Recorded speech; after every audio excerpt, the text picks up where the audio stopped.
अगर कोई आपको नीचा दिखाना चाहता है तो इसका मतलब है कि आप उससे पहले से ही ऊपर हो।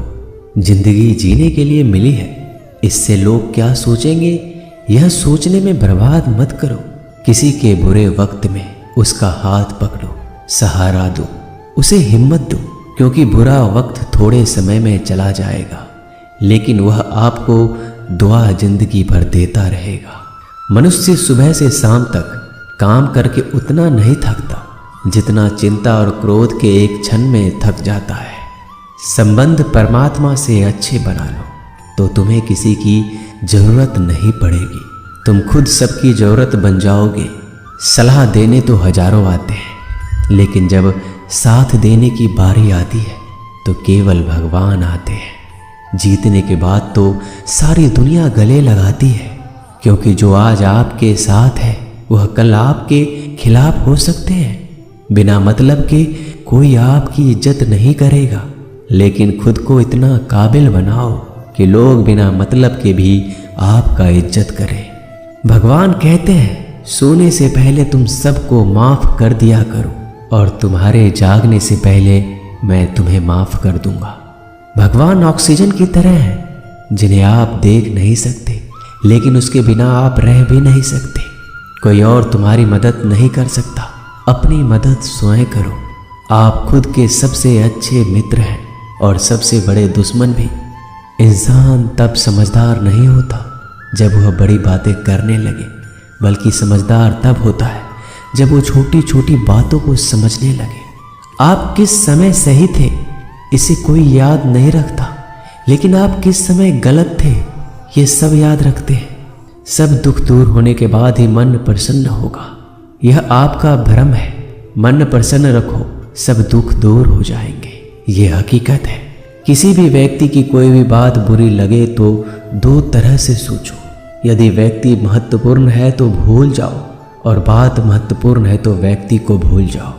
रिश्तों का संबंध सिर्फ रक्त से नहीं होता। जो मुसीबत में हाथ थाम ले उससे बड़ा कोई रिश्ता नहीं होता।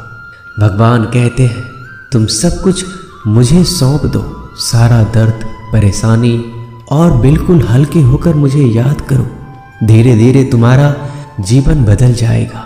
हर रोज रात को सोने से पहले भगवान को अपनी पूरी दिनचर्या बता के सोएं। अगर आपके द्वारा किसी का दिल दुखा है तो मन ही मन उससे माफ़ी मांगे। अगर आपका किसी ने दिल दुखाया है तो उसे माफ़ करके सारी चिंताएं भगवान को सौंप कर सो जाए। यकीन मानिए इससे आपकी जिंदगी खुशनुमा बन जाएगी। क्रोध बोला हुआ एक शब्द इतना जहरीला हो सकता है कि आपकी हजार प्यारी बातों को एक मिनट में नष्ट कर सकता है। सबको हंसाना लेकिन किसी पर भी हंसना मत। सबके दुख बांटना लेकिन किसी को दुखी मत करना। सबकी राह में दीप जलाना लेकिन किसी का दिल जलाना मत। यही जीवन की रीत है। जैसा बोओगे वैसा ही पाओगे। दुआएं और प्रार्थनाएं असंभव को भी संभव बना देती है। ईश्वर को ना हमारे तन की जरूरत है ना धन की, उसको तो बस पवित्र मन की जरूरत है।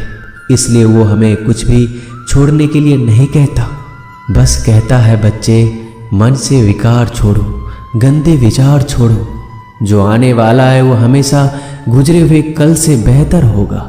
यही एक सोच आपके जीवन में कभी निराशा नहीं होने देगी। झूठ कितना अजीब है, खुद बोलो तो अच्छा लगता है, दूसरे बोले तो गुस्सा आता है। खुशियां चाहे किसी के साथ भी बांट लो, पर गम हमेशा भरोसेमंद इंसान के साथ ही बांटना चाहिए। जीवन में समय चाहे जैसा हो, परिवार के साथ रहो तो सुख बढ़ जाता है, दुख हो तो बढ़ जाता है। सच्चा मित्र वही है जो उस समय में भी आपके साथ खड़ा हो जब सारी दुनिया आपके खिलाफ हो। आपके पास जितना भी है उसके लिए बार बार दिल से धन्यवाद कहें, हर वक्त कहें। यकीन मानिए जितना भी है वो जल्दी कई गुना हो जाएगा। प्रार्थनाएं और ध्यान इंसान के लिए बहुत जरूरी है, क्योंकि प्रार्थना में भगवान आपकी बात सुनते हैं और ध्यान में आप भगवान की बात सुनते हैं। श्री कृष्ण से कितना कुछ छूटा। पहले माँ छूटी, फिर पिता छूटे, फिर जो नंद किशोर मिले वो भी छूटे, संग साथी छूटे, राधा भी छूटी, गोकुल छूटा, फिर मथुरा छूटा। श्री कृष्ण से जीवन भर कुछ न कुछ छूटता ही रहा। नहीं छूटा तो वो था देवत्व, मुस्कान और सकारात्मकता। श्री कृष्ण दुखी नहीं, उत्सव के प्रतीक है। सब कुछ छूटने पर भी कैसे खुश रहा जा सकता है, ये श्री कृष्ण से अच्छा कोई नहीं सिखा सकता। इसलिए हमेशा खुश रहें, सदा मुस्कुराते रहें। जीतने का मजा भी तभी आएगा जब लोग आपके हार का इंतजार करेंगे। गीता में लिखा है, यदि कोई आपको अच्छा लगता है तो अच्छा वो नहीं, अच्छे आप हैं, क्योंकि उसमें अच्छाई देखने वाली नज़र आपके पास है। अपनी पीड़ा के लिए संसार को दोष मत दो, अपने मन को समझाओ। तुम्हारे मन का परिवर्तन ही तुम्हारे दुखों का अंत है। सोच और नीयत अच्छी रखिए, फिर आपके कष्ट प्रभु स्वयं दूर कर देंगे। याद रखना, भगवान से कभी उम्मीद छोड़ना नहीं और दुनिया वालों से कभी उम्मीद रखना नहीं। सुख दुख एक सिक्के के दो पहलू है। जहाँ सुख होगा वहाँ दुख भी होगा, जहाँ दुख होगा वहाँ सुख भी होगा। इसलिए सुख दुख के बारे में बिना सोचे निरंतर अपने लक्ष्य को प्राप्त करने के लिए प्रयास करते रहना चाहिए। एक बात हमेशा याद रखना, किसी के सामने गिड़गिड़ाने से ना मोहब्बत मिलती है ना इज्जत। इसलिए अपने स्वाभिमान को जिंदा रखो। कोई अगर आपकी किस्मत में होगा तो आपके पास खुद ही चलकर आएगा।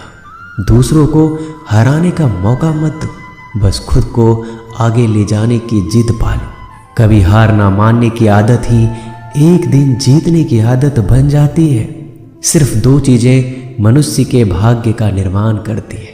पहला, स्वभाव। अगर आपके स्वभाव में अच्छाई, विनम्रता और गुण है तो आपका भाग्य चमकेगा। अगर आपका स्वभाव क्रोधी है, आलसी है, तो आपका भाग्य बिगड़ना अनिवार्य है। इसलिए अपने स्वभाव को मधुर और आकर्षित बनाइए। दूसरा, आपकी वाणी। बोलना तो आदमी 2.5 साल की उम्र में ही सीख जाता है, परंतु कब, कहाँ और कैसे बोलना है उसे यह जिंदगी भर भी नहीं समझ पाता। जिसे ये बोलना आ गया कि कब, कहाँ और कितना बोलना चाहिए, समझ लो उसे सफल होने के लिए कोई नहीं रोक सकता। पिता से बड़ा कोई सलाहकार नहीं, माँ की छाँव से बड़ी कोई दुनिया नहीं, भाई से अच्छा कोई भागीदार नहीं और बहन से बड़ा कोई शुभ चिंतक नहीं। इस मतलबी दुनिया से कोई मतलब ना रखो, और मतलब रखना है तो अपने मतलब से मतलब रखो। दुआएं मांगने से किसका भला होता है? मिलता तो वही है जो हमने बोया होता है। तुम नीचे गिर के देखो, कोई नहीं आएगा उठाने।